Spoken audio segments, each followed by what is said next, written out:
Hello, I'm Sebastian. Welcome to 9 Trees podcast. Today, I will summarize and review the book. Framers, Human Advantage in an Age of Technology and Turmoil by Kenneth Cukier explores a crucial question of modern life. When data, algorithms, and automation shape so many decisions, what uniquely human skill still gives people an edge? Cukier focuses on framing, the ability to set the boundaries of a problem, choose what matters, and create meaning from ambiguity. Rather than treating intelligence as raw computation, the book argues that progress often depends on how we define situations in the first place, from scientific breakthroughs to business strategy and public policy.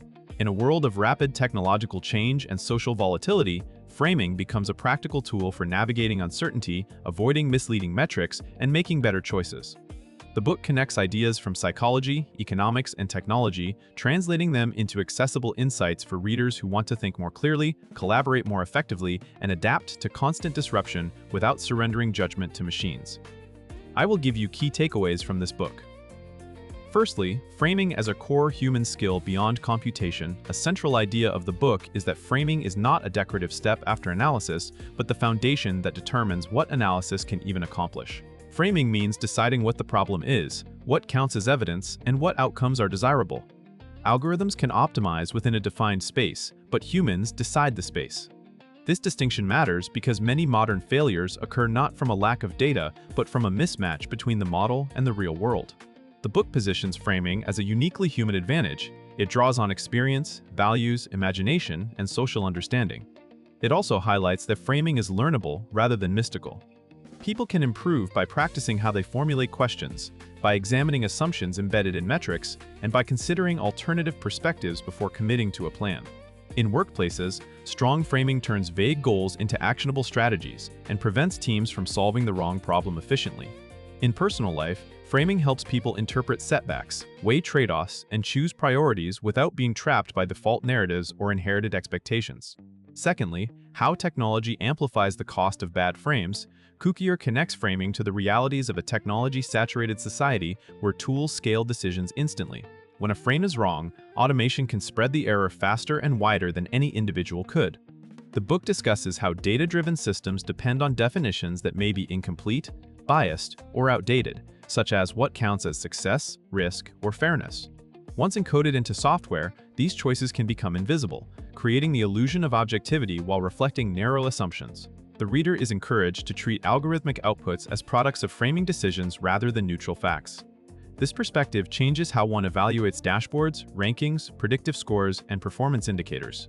The book also suggests that turbulence in politics, markets, and culture makes frames more fragile because conditions shift quickly. What worked yesterday may mislead tomorrow. Therefore, the goal is not to find a perfect frame once, but to build habits for revisiting and revising frames as context changes. Human oversight becomes less about checking calculations and more about interrogating premises. Thirdly, cognitive flexibility and multiple perspectives in uncertainty. Another major topic is the mental agility required to hold more than one plausible interpretation of a situation. In complex environments, a single viewpoint can become a trap, especially when incentives reward certainty.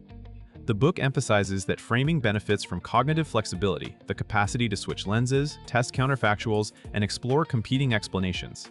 This does not mean indecision, it means deliberate exploration before commitment. Readers are guided toward practices that expand perspective, such as asking what would need to be true for an alternative story to make sense, or identifying which stakeholders experience the same events differently. The book also links perspective taking to creativity and innovation. Breakthroughs often occur when someone reframes a problem, turning constraints into opportunities or redefining the aim entirely. In teams, multiple frames can reduce groupthink and improve risk management, but only if the culture allows dissent and curiosity.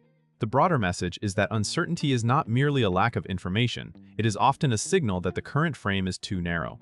Fourthly, framing for better decisions in business and public life.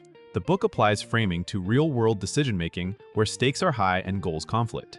In business, leaders may obsess over metrics like growth, engagement, or efficiency while ignoring what those numbers fail to capture, such as trust, resilience, or long-term capability. Framing helps clarify whether a company is optimizing for short-term output or sustainable advantage, and it can surface hidden trade-offs before they become crises. In public policy and social issues, framing shapes debates by defining what counts as a problem and who is responsible. The book encourages readers to notice how language and categories influence solutions. For example, whether an issue is treated as an individual failing, a market flaw, or a systemic condition. Better frames can open new solution sets and reduce polarization by revealing shared goals masked by conflicting narratives. The practical payoff is improved judgment, clearer priorities, smarter measurement, and decisions that align with values rather than with whatever is easiest to quantify. Lastly, cultivating framing habits to thrive alongside AI. A forward-looking theme is how individuals can build a durable advantage as artificial intelligence improves. Instead of competing with machines at pattern recognition or speed, the book argues for strengthening the human capacities that machines struggle to replicate, setting context, interpreting meaning, and integrating ethical and social considerations. This includes the ability to ask better questions, to choose what to optimize, and to define success in ways that reflect human welfare. The book encourages readers to develop framing habits, such as periodically auditing assumptions, separating goals from proxies, and creating space for reflection before reacting to data. It also highlights the importance of diverse inputs, because frames often reflect the limited experiences of the people who build systems. For professionals, this approach suggests a pathway to remain valuable, become the person who can translate messy reality into well-posed problems and who can evaluate whether solutions fit the world as it is. For citizens, it offers tools to engage technology with agency rather than resignation. In conclusion, this book suits readers who want to stay effective in a world shaped by algorithms, rapid change, and contested realities. Professionals in technology, business, education, journalism, and policy will find it especially useful because their work depends on choosing the right questions, metrics, and trade-offs. It also benefits any reader who feels overwhelmed by information and wants a clearer way to decide what matters. The practical value lies in shifting attention from finding more data to improving the mental structures that guide interpretation. By learning to examine assumptions, separate goals from proxies, and consider alternative perspectives, readers can make decisions with more confidence and less fragility. Compared with many books that either celebrate AI or warn about it, this one emphasizes a constructive middle path. Keep the power of technology while strengthening human judgment that technology cannot replace. That makes it worth buying for readers who want actionable thinking tools rather than slogans. It stands out by treating framing as a skill to practice, not just a theory to admire, and by showing why better frames can improve work, relationships, and civic life. If you would like to support Kenneth Cukier, you can buy the book through the Amazon link I've provided in the podcast description. After reading the book, please let me know what you think and share your thoughts. See you around.